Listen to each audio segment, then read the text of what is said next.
إن الحمد لله نحمده ونستعينه ونستغفره ونؤمن به ونتوكل عليه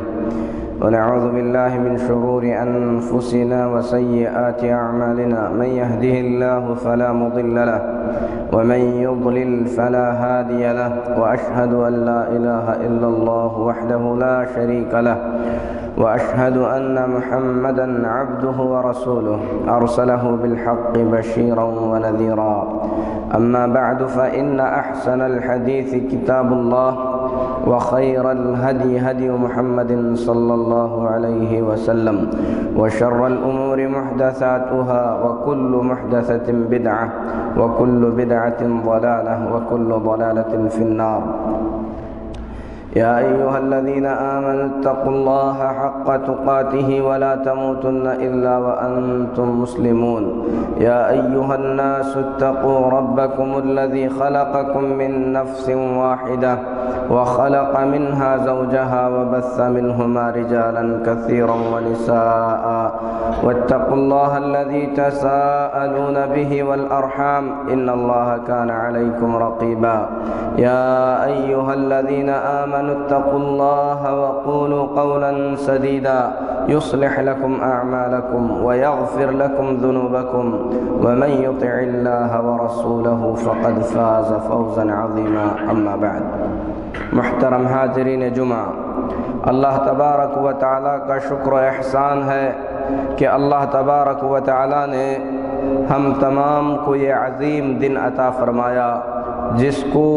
یوم الجمعہ کہا جاتا ہے۔ نبی کریم صلی اللہ علیہ وسلم فرماتے ہیں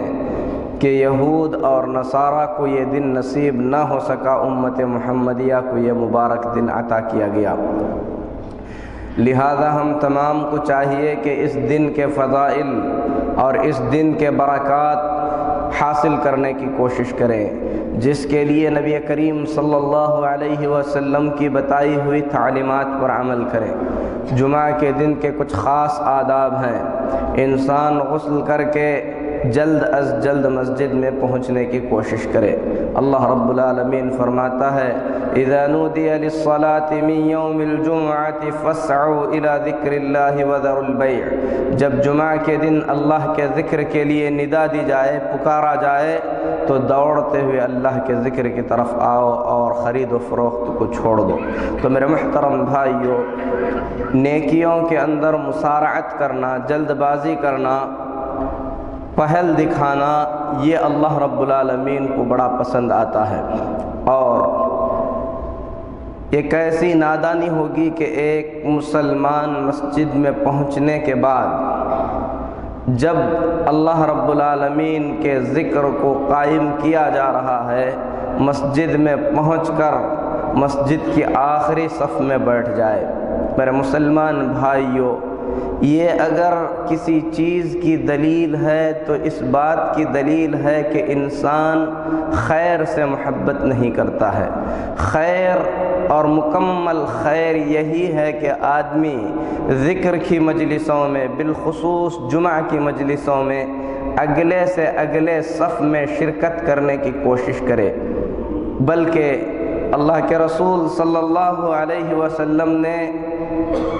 3 آدمیوں کے بارے میں فرمایا کہ ایک شخص جو نبی کریم صلی اللہ علیہ وسلم کی مجلس میں داخل ہوا اور داخل ہونے کے بعد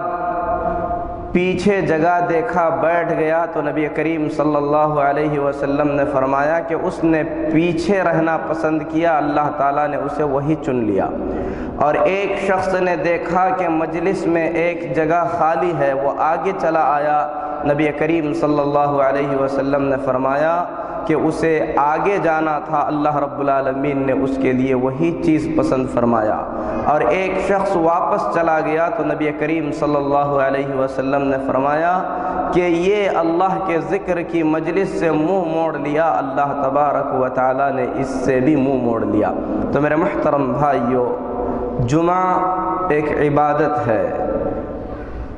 پہلی صف کی بڑی فضیلت ہے۔ اگر آدمی پہلی صف میں نہ پہنچ سکا تو جتنی زیادہ قریبی صف میں پہنچ سکتا ہے، ہر نماز میں بالخصوص جمعہ کے اندر کوشش کرے۔ تو میرے محترم بھائیو، جمعہ کے آداب میں سے ایک عظیم ادب یہ بھی ہے کہ آدمی اللہ کا ذکر سننے کے لیے، خطبہ سننے کے لیے اپنی تمام ترین مشغولیات کو بالائے طاق رکھ دے۔ یعنی مطلب یہ ہے کہ ہر قسم کی باتوں، حرکتوں اور تمام قسم کے مشاغل سے اپنے آپ کو دور رکھے۔ نبی کریم صلی اللہ علیہ وسلم یہاں تک فرماتے ہیں من مس الحصى فقد لغى، جو آدمی جمعہ کے دن کسی کنکری سے کھیلتا ہے جو زمین پر گری ہوئی ہے، تنکے کو اٹھا کر اس سے کھیلتا ہے تو اس نے لغو کام کیا۔ وَمَن لَغَى فَلَا جُمْعَةَ لَهُ، اور جو شخص کوئی لغو کام کرے ایسے آدمی کا جمعہ ہی نہیں ہوتا ہے۔ یہ جمعہ میرے محترم بھائیو، اس کا اجر، اس کا ثواب اللہ تبارک و تعالیٰ کے پاس بہت بڑا ہے۔ میرے محترم بھائیو، ایک مختصر سی تنبیہ تھی جو جمعہ کے سلسلے میں تھی۔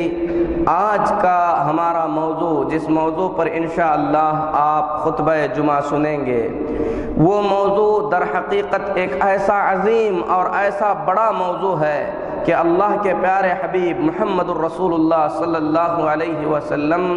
اپنے جمعہ کے ہر خطبے میں اس موضوع کو دہرایا کرتے تھے۔ آپ اسی سے اندازہ لگا سکتے ہیں کہ اگر محمد الرسول اللہ صلی اللہ علیہ وسلم ہر خطبے میں اس بات کا ذکر کرتے ہیں تو وہ بات کتنی اہم ہوگی، اس بات کا مقام کتنا اونچا اور کتنا بڑا ہوگا۔ آپ خطبہ جمعہ سے پہلے جو خطبۃ الحاجہ سنتے ہیں، اس میں آپ ضرور سنتے ہوں گے کہ خطیب کہتا ہے فَإِنَّ أَحْسَنَ الْحَدِيثِ كِتَابُ اللَّهِ، سب سے بہترین بات اللہ کے کتاب کی بات ہے۔ وَخَيْرَ الْهَدْيِ هَدْيُ مُحَمَّدٍ صلی اللہ علیہ وسلم، راستوں میں سب سے بہترین راستہ، طریقوں میں سب سے بہترین طریقہ محمد الرسول اللہ صلی اللہ علیہ وسلم کا طریقہ ہے۔ وَشَرَّ الْأُمُورِ مُحْدَثَاتُهَا، باتوں میں سب سے بدترین بات، تمام معاملات میں سب سے برا معاملہ محدثاتها، اس دین میں لائی ہوئی نئی باتوں کا معاملہ ہے۔ وَكُلُّ مُحْدَثَةٍ بِدْعَةٍ، اور دین اسلام میں لائی گئی ہر نئی چیز بدعت کہلاتی ہے۔ وَكُلُّ بِدْعَةٍ ضَلَالَةٍ، اور ہر بدعت گمراہی ہے۔ وَكُلُّ ضَلَالَةٍ فِي النَّارِ، اور ہر گمراہی کا ٹھکانہ جہنم ہوا کرتا ہے۔ یہ نبی کریم صلی اللہ علیہ وسلم کے خطبے کے پورے خطبے میں سے ایک ٹکڑا ہے جس کا ترجمہ میں نے آپ لوگوں کے سامنے بیان کیا۔ اللہ کے رسول صلی اللہ علیہ وسلم ہر خطبے میں اس بات کو دہراتے تھے، ہر خطبے میں اللہ کے رسول صلی اللہ علیہ وسلم اس بات کو دہراتے تھے۔ تو اس سے اندازہ لگایا جا سکتا ہے کہ ان باتوں کا نبی کریم صلی اللہ علیہ وسلم کے پاس کتنا عظیم مقام رہا ہوگا۔ اللہ کے نبی صلی اللہ علیہ وسلم اسے کتنا اہم سمجھتے تھے کہ ہر خطبے میں آپ دہراتے اور فرمایا کرتے تھے فَإِنَّ أَحْسَنَ الْحَدِيثِ كِتَابُ اللَّهِ وَخَيْرَ الْهَدْيِ هَدْيُ مُحَمَّدٍ صلی اللہ علیہ وسلم وَشَرَّ الْأُمُورِ مُحْدَثَاتُهَا وَكُلُّ مُحْدَثَةٍ بِدْعَةٍ وَكُلُّ بِدْعَةٍ ضَلَالَةٍ وَكُلُّ ضَلَالَةٍ فِي النَّارِ، کہ بہترین باتیں محمد الرسول اللہ کے کتاب کی باتیں ہیں، بہترین باتیں اللہ کے کتاب کی باتیں ہیں، سب سے بہترین راستہ محمد الرسول اللہ صلی اللہ علیہ وسلم کا بتایا ہوا راستہ ہے، سب سے بری باتیں دین میں لائی ہوئی نئی باتیں ہیں، اور دین میں لائی ہوئی نئی باتوں کو بدعت کہتے ہیں۔ ہر بدعت گمراہی ہے اور ہر گمراہی کا ٹھکانہ نعوذ باللہ جہنم ہے۔ اے اللہ تو اپنے رحم سے ہم تمام کو جہنم سے محفوظ فرما۔